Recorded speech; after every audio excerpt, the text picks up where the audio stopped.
Good afternoon. My name is Ron Thurston. I'm on the advisory board for Ometria, so very happy to be here today. I also host a couple of podcasts, so this feels very natural to me to interview these three incredible women. So we'll start with maybe some quick introductions. I'll start with Adelaide. Yeah. Okay, so hello everyone. So I'm Adelaide. I'm the head of global CRM for Emma Sleep. For those who are still energized, you might know our brand. So we are the leading D2C sleep company in the world, currently operating in 20 countries. And this year we are celebrating our 10th anniversary. And I work at Emma for around 2 years and a half. And based where? I'm based in Lisbon. We have 4 offices. Lisbon is one of them, yeah. Amazing. Thank you. Thank you. Hi, everyone. I'm Lisa from Victoria Beckham. Really hopeful that some of you know her. Yes? Yeah, it's hard not to. I am responsible for executing her digital vision. It's an honor, it's a challenge, and there's some very posh shoes to fill. Yeah, thank you. Hi, I'm Pia Sharma. I am Head of Digital Marketing and CRM at Joseph Joseph.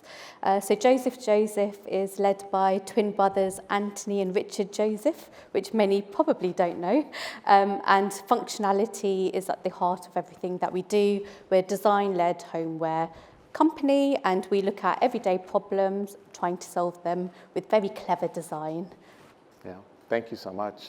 So I'm going to start this idea here. I was kind of adopting a retention-first mindset. So I'm going to start with Adelaide. So you came from more of a kind of a marketing background and then applying that today. So when you think about retention, how has your experience shaped that at Emma Sleep? Yeah, so basically, I came from a marketing background and more from a branding perspective, and came from very well-established and powerful brands, for example, as L'Oreal, and that have taught me like the power of having this long-term vision and the focus on brand equity and the focus of consumer centricity. So this really shaped the way that I see and the way that I approach CRM. So I see it not only as like another short-term growth lever performance marketing channel, but really as this long-term growth engine that can really play like this complementary role to the traditional performance marketing channels, because CRM is like this unique advantage of being the main channel to deliver your brand tone of voice. So basically, and the way that I look at it is that, of course, we need to focus in the short term and the usual KPIs as conversion rate, open rate, CTR.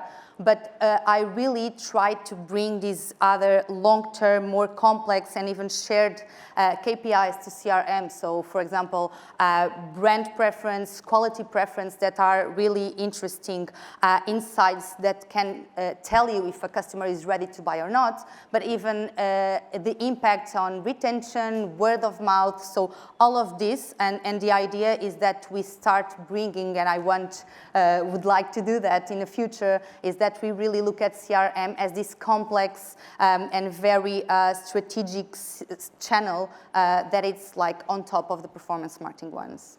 And interestingly, as I'm sure it applies to many people in the room, you're doing that in multiple countries at the same time. Exactly. Which makes it highly complex. But is there anything that you're doing that's unique because it's such an international business? Yes, so basically, like we have like this different approach between global and countries. We have this glidional approach, as I call it. So we define our global strategy, and then it's applied at a country level. So we have this mix between like we define the strategic vision aligning with the company overall and overarching goals, but then we give every country like a certain level of independency, of course within a certain framework, but we really want to localize and to be able like to deliver the right content and relevant content on a regional level. So that is kind of like a unique way that Emma does it, with the local teams being empowered to change the ways, like to adapt frequency, to adapt tone of voice, and also like we have different channels depending on the countries. Amazing. Thank you so much. I'm going to go to Pia and kind of talk about, one of the things you said to me was this idea, as I'm sure it applies to many people, so incredibly focused on acquisition for so long, and now this kind of shift to a retention conversation. So tell us more about that. Yes, definitely. So acquisition is a key part still in our strategy. Over 70% of our customers are new.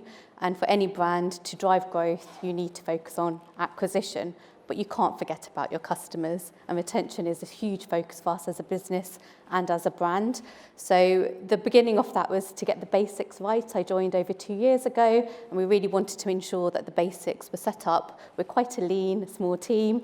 I have Laura in my team who's been doing an amazing job by herself, single-handedly before I joined. So it was ensuring that she had the support and we could grow that team. So retention has become a huge focus of the business. We know if we can drive that repeat purchase, get that frequency up, that is long-term growth for the business. So I would say for any business, acquisition will be your growth arm, but don't forget about your core customer. You've done that hard work. Try and engage with them, personalize your content with them, and making sure that you've got comms with them constantly. So what we've been doing with the retention strategy has been focused on loyalty. So for those that know Joseph, we actually started off as a B2B business, and acquisition has been predominantly the focus for the last 5 years. D2C is still a very small part of the business. It's less than 15%. We want to grow that to 20%. We want to double the revenue, as every business wants, in the next 3 years. And it's ensuring that we didn't lose focus on the acquisition strategy, but start focus on that retention. And the way that we can get customers to come shop at Joseph was to have a strong loyalty proposition. And so we relaunched our loyalty program. The next big project that I'll be focusing on that has a balance of both is refer a friend, referrals, because that's acquiring customers, but also you are incentivizing your loyal customers as well. Yeah. So I would say loyalty and brand advocacy is quite an important part of our strategy moving forward. Thank you. Yeah, I may dig into that a little bit more as we get further into this conversation, for sure. So Lisa, let's turn to Victoria Beckham and think about the success that the brand has had for the last, several years, I would say, and what do you attribute that when you think about marketing? Yeah, so it definitely helps that we had a little sprinkle of Netflix. We've had magic here and there that I don't think can be replicated. It's very difficult to annualize these things. We also have the backing of a 32 million follower Instagram. So these are all things that are kind of fueling our awareness. But for us, very honestly, 2023 wasn't a fantastic year, and in 2024, we achieved 50% growth year on year. And what we attribute to that is that we just started kind of our journey with email marketing. We only did broadcast up till that point. We decided that we needed to pivot. We needed a different partner. We needed a partner that could manage us, that could manage the team. I needed a CDP that the junior members of my team could go and execute quite quickly on, and it be intuitive. So a lot of the kind of attribution of that success in 2024 is coming from the right CDP, the right management of that CDP. The team, I'm a super people person. It's super important that your team is engaged in their KPIs and their personal growth because they will drive your business. We also dipped our toes into loyalty. I think loyalty is really scary when you think about us in a premium luxury space because you think that you have to do a lot. You have to do it at a big scale, at a big volume. And I just want to give you an example. We did some loyalty events with 5 customers, and those customers have gone on to increase their AOV by 100% and offer word of mouth. And I'm sure you know that compounds. So word of mouth compounds to 10 people to 20 people in a pyramid scheme of sorts. So those things compound, and we also started to do our direct mail. So our customers get a small letter after their first purchase, which just thanks the customer, and signed off by VB. And there's like a little bit of elation that goes on there when when VB, well, some people think it's VB, but I hate to tell them it's not. Some people think that VB is actually talking to them, but it's the elation of the customer, it's the sentiment. In marketing, you're doing things to achieve kind of a feeling, and you want to impart that on your customer also and make that feel luxury, personal, so that they can repeat. Amazing. Yeah, and I think what you brought up too, Lisa, was this idea of flexibility. So the strategy that you had in 2023 may not have been this, it is not the same strategy you have in 2025. And retention plays very much into that conversation of how do we continue to acquire, how do we retain, but how does that shift as all of a sudden you see this rocket ship growth? I think that's really interesting. Yeah, so it's hard. It's hard to predict. It's hard to foresee. I think we have just gone back to basics. I mean, I think if you look at any of our segmentation, any of our flows, it's leads, active, and lapsed, and that's kind of where we predominantly spend most of our time in terms of making sure that the health of all those segments are okay. We've experimented with direct mail, which I think is a great opportunity for us, and we plan to grow that because of the AOV increases, the engagement increases as a result. So as an example, the US saw a 70% AOV increase because of this letter. I mean, that's massive for us. I think for us at our average price point around £500, it's significant for the business and in those unit KPIs for our financial team also. So we plan to continue with kind of surprising and delighting our customers, and then also in a small way where we can try and invite them down to our store in London. We have one store, so it's not that we're operating with a ton of resources. We're doing small things, making small changes where we can. We invite 10 people, 15 people, but those people have a massive knock-on effect. So my advice here is, you know, even if you don't have a ton of resources, you can do something, and just start, just do something. Test and learn. Yeah. I want to move into loyalty, and as we move kind of retention into loyalty and think, so Adelaide, I wanted to move it to you because you had already mentioned this, you know, it's not one size fits all. It's very different when you think about loyalty. Yeah, and I was listening to you and I was thinking that at Emma, we really completely were doing the opposite. Yep. So basically, and for us, like this one size fits all was our practice so far. So changing this, it really implies a mindset shift and start focusing on relevancy and quality versus this quantity, which is actually like, it's super easy to fall on this like a quantity trap, especially for us, because like our product portfolio is relatively simple. Our AOV is also super high, right? Because we are talking mainly about mattresses.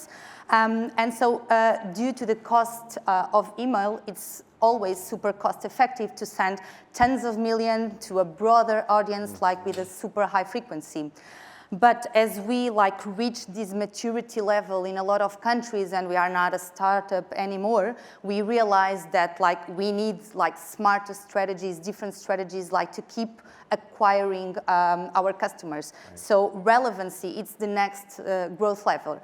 And what we want to do, and our strategy also for this year, it's like start looking not as a consumer, as the consumer funnel, but actually as a hourglass funnel. So it doesn't stop at the conversion, the way that it usually happens in D2C brands that are super focused in a lead conversion, but actually like what we can do more. And what we want to do is like put the R back in CRM, because we want to really start focusing on creating these relationships with relevant content, with quality content, and moving away from just these traditional messages. And the way that we are approaching it, like this year, it's like, it will all be about like test and learn, because we don't know what is the right message, or the right segmentation, the right frequency. But basically, so we will start with the basics, which is creating this evolving storytelling around the funnel and really walking the talk because everyone talks about like the right message at the right time for the right customer, but then in the end, it's much easier to just send a message to everyone. So what we really want to do is to create this evolving storytelling and target our customer whenever he is in the funnel, and starting with the very basics, which is like differentiate the pre-purchase and the post-purchase. So we were currently doing that so far. So in the pre-purchase, we will still be very much focused in these conversion KPIs, but also like in the post-purchase, we want to start leveraging inspiration, education, and creating these remarkable experiences that really can turn happy customers into loyal advocates. And this is new, not super obvious for our markets, right? Because it's mattresses, but we realize that we have a massive pool of people already buying from us. So basically we have this opportunity. And the second thing that we want to do is to understand what is the ideal level of segmentation with this, because it's also easy, I think, to fall on the trap of hyper segmenting and then create like segments that you will basically have like 10 people entering. We don't want that. We are like super impact effort. We measure everything on impact effort. So what is the sweet spot between this level of personalization and segmentation and then the right efficiency? Right. From one message fits all like to this right level of storytelling, segmentation, frequency, it's what we want to do this year. Amazing. Clearly it's working. Yeah, thank you. Pia, I'm going to move to you because several times today it's actually come up around data and thinking like how do you use data? Data drives decisions, and you had kind of shared you've really dug deep here when you think about loyalty. So share just some of the insights you've learned about Yeah, that. definitely. So data is a key part of our business. It's important, especially from a performance background, using data and insights to share to the wider business and really proving the worth of certain channels. So as many performance marketers out there may have struggled with GA4, it's been a very challenging year, and we use GA predominantly for a lot of our internal data for channels. So we moved over to server-side with an analytics provider called Polar, and hopefully stitching all of our data together. So it's been super exciting working with them. So they use our Shopify data, so our customer data, and also our channel data, and hopefully at some point we'll get Emetria data ingested in the platform as well. So it's a one platform for all channels, and we can see the true worth of all the channels as well. So data's been quite a key thing. It's important for me, especially as a small team, to ensure that we're spending in the right channels from both performance side, but also looking at the CRM part and looking at new and existing customers where we should be spending our time and effort. So we want to, and I know AI is a big topic today, but a lot of people do spend a lot of time on reporting, and I'm quite excited with AI and AI agent. Hopefully that can reduce a lot of the platform reporting, but also having Polar has helped reduce a lot of our reporting. It's made it a lot more easier, less time pulling the data, more time understanding the insights, going back to the business, being able to be reactive. And one part of that is, as mentioned, data is fundamental in really understanding how you can grow the business. So there's a lot of trend data that we look at on a monthly basis, seeing how the knock-on effect on, say, it's quite price competitive for us because a lot of our other wholesale partners bid on our brand, what the knock-on effect of that is, because that has an effect on even our email performance as well. So we can have really tough days. And I mentioned before, there's been a shift from acquisition to a bit more focus on retention. And a reason for that has been the cost of acquiring customers has been substantial, especially in the UK. Some of you may have seen that Paid Social has also increased costs, and it's a great channel, still quite efficient, but it is rising. So for us, using that insight, we wanted to shift our focus more on the retention side of things as well. I don't think I would say it's quite there yet. There's still quite a lot of work that needs to be done to really understand what types of reports we need internally. It's constantly changing, depending if you're speaking to the CFO, the CEO. So you do tend to have your basic reports and then build on that. But that's the reason why we looked at data Really quite a lot. Yeah, thank you so much. Lisa, kind of finishing up the conversation on retention, or loyalty.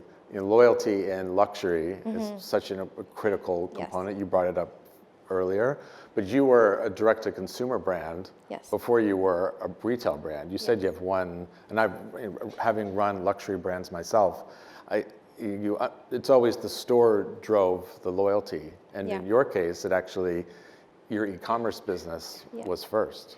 Yeah, Correct. And the way we've gone about there, I think the most kind of exponential change has been in 2024, where, you know, the stories is Victoria's vision, and once you go into the store, you have that experiential feel of her. And on our website, we really wanted to replicate that. So if anyone goes on our website, we use this tool called Bamboozer. It's a shoppable video tool that's on our website. That's a little bit of a USP for us, where you have content of Victoria. So again, it's like layering exclusive content, things that you wouldn't see, things that stand out from our competitors.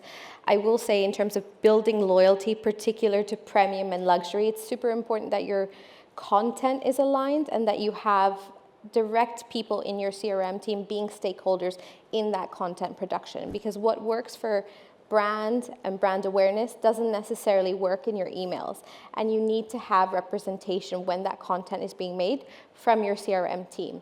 So we like to call some of the content that's generated by our CRM and brand team elevated e-com. So it's kind of lifestyle mixed with kind of PDP style imagery as well. So it's really important for us to have curation in order to have retention. It's important for us for our emails to stand out. It's important that our emails are not boring, our emails are curated, our emails are our vision, and that's why people come to us. They want a vision, and we want to execute it in a beautiful manner. Yeah. Amazing, thank you. And speaking of email, Pia, I'll go back to you, because you had shared that you completely overhauled your email campaigns, which I'm sure everyone in the room at some point has done the same. So what success have you seen from that? Yeah, so in the first year I joined, the team done a fantastic job of refreshing the creative. We're due another refresh, which I'll go into in a bit later. But what we've done is just for efficiency, as I mentioned before, getting the basics right, and we're quite fortunate. We have an in-house design team, but what I could see was they were creating the emails from scratch, designing them from scratch every time. So we wanted to ensure there were some efficiencies there, that from both on the side of briefing, you know, briefing does take a lot of time as well, and then designing the assets itself and the emails. So what we did was a menu style. So we've got some core themes, got the team to look at what are core themes of emails. So category, product-led, content-led. How many days a week do we send the emails? Let's try and put those themes together so there was some consistency and some efficiency there. And then what we did was we had 3 styles, templates for each type of email, and then we had a menu system. So when we were briefing into the design team, we would clearly select, this is style 1A, and the team are working on that quite closely. It's always something that you need to review. You can't say that template works. We can use those templates for the next 5 years. Things change a lot. Now we've got a brand team. We're doing more content-led, so similar to what you were saying. We want to make sure that they're more editorial and really storytelling. So there will be some changes with that, but it's just helped provide efficiency when not only briefing, reporting as well, because in the reports you can say which templates, if you've got a numbering system, and then from that you can do a lot more A/B testing. Yeah. So I think it's just opened up a whole world of A/B tests, really understanding what content works, what templates work, and also reducing time, because we all need a bit more time. And thank you. And Adelaide, I think similarly, if you think about your business being so global, and you think about email campaigns, and you use the word gleasional, like how does that play into being very differentiated by market? Yeah, so basically, and for example, one example of this is that each market have their own cultural specificities, right? So as I was saying before, we need to adapt our strategies, and talking, for example, about omnichannel. We see lots of differences. For example, in UK or France, they are super keen into SMS marketing, which like drives people to the website, smaller purchases, very impulsive purchase. But then in Germany, they don't use and they don't like SMS because it's very intrusive, right? So, but then you go go to APAC and email doesn't exist in APAC. It's just online messaging. So all of this needs us to really define this overarching strategy, but really then have like different playbooks according to the clusters that we have defined based on these either cultural realities, but also the business maturity that we have, and to adapt them. So we have one global strategy, yes, but in the end, we have like different micro strategies, let's say,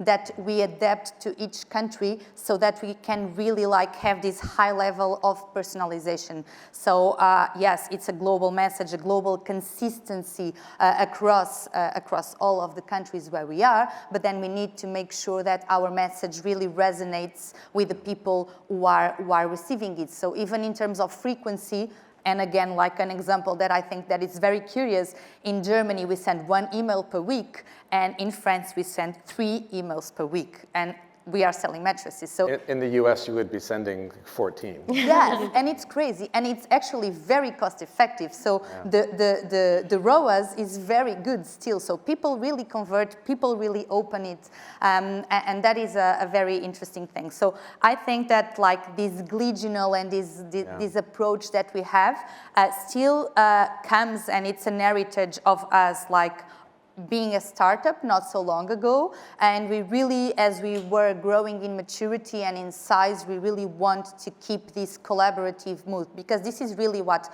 fuels our innovation. Also, like, we define like the strategy and the vision and the global direction, but countries are invited to challenge, and they challenge a lot. So we are constantly like doing A/B tests in different regions. So after some A/B tests, we establish it as a best practice, and then we roll out. So there's kind of like this not super defined process yet, a process, and with clear roles and responsibilities. And the strategy, it's interesting because we develop in the beginning of the year, but then it's constantly like changing and evolving with these inputs and these insights that we are going to receive along the year from the several countries that we have. Fascinating. Thank you so much. Kind of last question, Lisa, and then I'm going to pose a final for all three of you.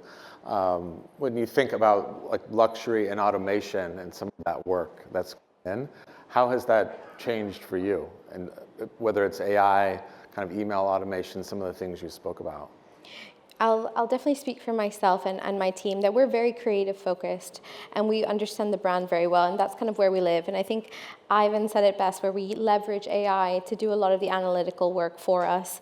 So if we're using cohort reports to understand customer lifetime value, we're putting it into our kind of AI function that we have. We use Gemini. And just asking it for its insights as well, because I think our strength lies in the brand story and the brand messaging. And for luxury fashion, it is pivotal that you have your eye on the ball of that all the time. And then comes the analytics as well. After that, that's kind of how we leverage it. We also leverage a lot of affinity in our emails. So like a lot of our automations include product affinities, product fees that are based on people's behaviors on the website or what they're searching. We always layer a piece of creation over that. So if you get an abandoned basket email, it is the product that you had abandoned, but there's always a level of curation that comes in blocks underneath, or the way the branding is set. So we try and mix the two together so that you always have curation, and you have also trying to get to the customer as quickly to get them to the product that they want as quickly as possible. So we leverage AI in the capacity of analytics and in terms of getting the customer to the right product and what they're after. Mm-hmm. What's so interesting about all three of you who sell very distinct product categories that are all very unique is how similar some of the work that you're doing is in loyalty and retention. It's fascinating. So kind of last question as you, through this conversation, any kind of one piece of advice you'd give the audience about how to implement anything? I'll start with you, Adelaide. Okay. Yeah. So I would say that, like, first, make sure you get your basics right. So the maximum number of automations so that they can run while you focus in other things. So once you have these basics, properly done, then you should really focus on this loyalty and in this post-purchase and this retention mindset. And not only focus on it, but really embed it in the business strategy, because this is really like what can lever and can continue like to fuel your sustainable growth, reduce our customer acquisition costs. And the chances are that probably most of us that are here, as we just found out, we already have everything. Consumers that love our products, consumers that are turning back again, consumers that are recommending us. So let's just pick on this gold mine and push it and test and learn and find new ways like to keep always pushing, never settling. So I love that. Thank you. Lisa, I'll turn to you. Yeah, for me, it's very much focused on how do you cut the noise with your customer. We've implemented, as I gave an example, of direct mail. We've done text message marketing. So these are important parts of what you should be asking yourselves with your customers and your databases. How do you cut the noise? Because there is so much of it between paid social, PPC, organic social, whatever it is. I think you need to be consistently asking yourselves those questions. And it might be small. We started our direct mail with 300 people, and those people have gone on to deliver probably 20% of the business for us this year. So small changes make, definitely big impacts. Yeah, thank you. Pia. Get started. I think it's just one of those things. Certain projects can take time, but as soon as you just start, test and learn, you can really build on that. And I have that framework with my team. It's ensuring that you're just constantly testing something new. We have a clear roadmap where we're constantly testing each month something that we can build on. I briefly mentioned relaunching. We relaunched our loyalty program. That we thought would be a quite small project. It is a very big project. It's an exciting project. We've been working on it for over a year, but if that's something your brand or you're focusing on, it's just making sure, to echo to what the team have said, it's basically making sure you can differentiate yourselves from the competitors. You've got a very compelling offer. Make sure you do your research and make sure that your loyalty proposition is strong. It can become very complex to the customer quite quickly, and I can definitely share more insights on that. We only launched it a month ago. We thought it was going to take 3 months. It actually took over a year to make sure we had everything. And even now, we're still learning, and it's not 100%, but it's been a really exciting project, and we feel that that's definitely going to help drive our growth for the brand. Amazing, thank you. This was a great podcast episode. Thank you. I really enjoyed it. And feel free to connect with any of the 4 of us. Happy to answer any further questions. I'll be back up interviewing another panel in a bit. So thank you. Thank you for your time. Appreciate it. Thank you. Thank you.